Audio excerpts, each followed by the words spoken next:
Hi friends, तर आज आपण बघणार आहोत सुक्कं वांगं किंवा भरलेलं वांगं जे आपण म्हणतो त्याची अशी रेसिपी।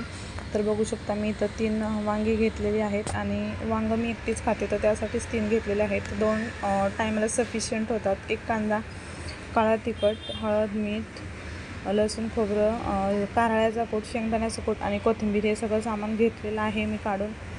तर हे भाजी सुक्की अशी करणार आहे। तर ती 3 वांगे आहेत त्याचे ते साईडचे जे पानं वगैरे असतात ते काढून घेतलेले आहेत आणि त्याची जी देठ आहेत ते पण अर्धी अर्धी कापून घेणार आहे।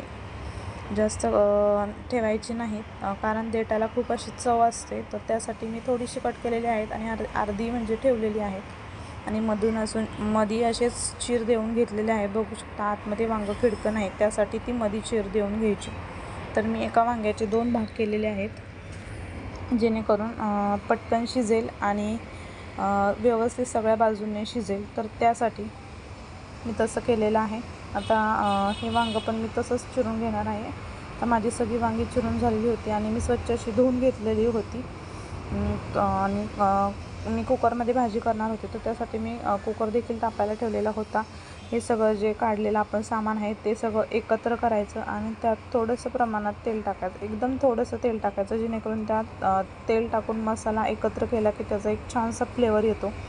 त्यासाठी थोडंसं मसाल्यात तेल टाकायचं आणि मी कुकरमध्ये देखील तेल टाकून घेतलेलं आहे जेणेकरून त्यात भाजी टाकणार आहे त्यासाठी। तर मधून अशा चिरा देऊन घेतलेल्या आहेत बघू शकता, जेणेकरून प्रत्येक वांगं प्रत्येक साईडला चांगल्या प्रकारे शिजून निघेल अगदी कमी वेळेत। तर त्यासाठी आता हे मसाला सगळा मी एकत्र करून घेतलेला आहे। असाही भाजून घेतला तरी चालू शकतो, कांदा वगैरे भाजून घेतल्यानंतर मग बाकीचे मसाले टाकले तरी चालू शकतं, पण मी हे मसाले सगळे एकत्र केलेले आहेत आणि मी तसंच टाकून घेतलेलं आहे। तर मी तेल टाकलेलं होतं आणि तेलामध्ये हे सगळे मिक्स केलेले मसाले टाकून घेतलेले होते आणि मसाला टाकून परतल्यानंतर बघू शकता। आणि वांग्याची सुकी भाजी अशी कोणाला आवडत नसेल असं कोणीतरी नसेल, बहुतेक जणांना तर वांग्याची भाजी आवडतेच।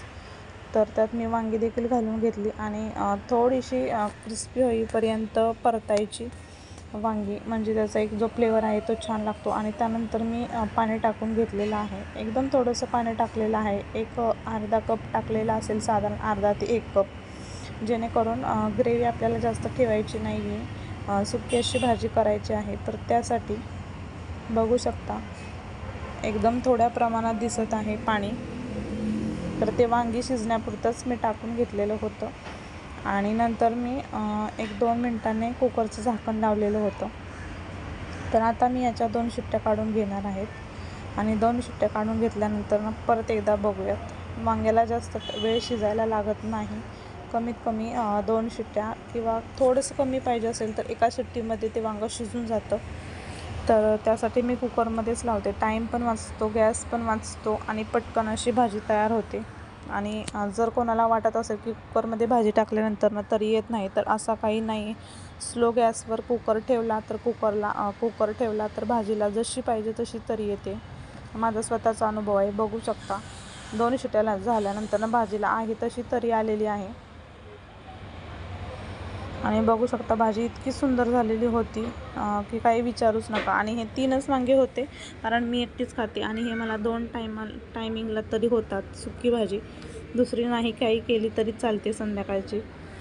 तर बघू शकता, तर व्हिडिओ लाईक नक्की करा, चॅनलला नवीन असेल तर चॅनलला सबस्क्राईब करायला विसरू नका।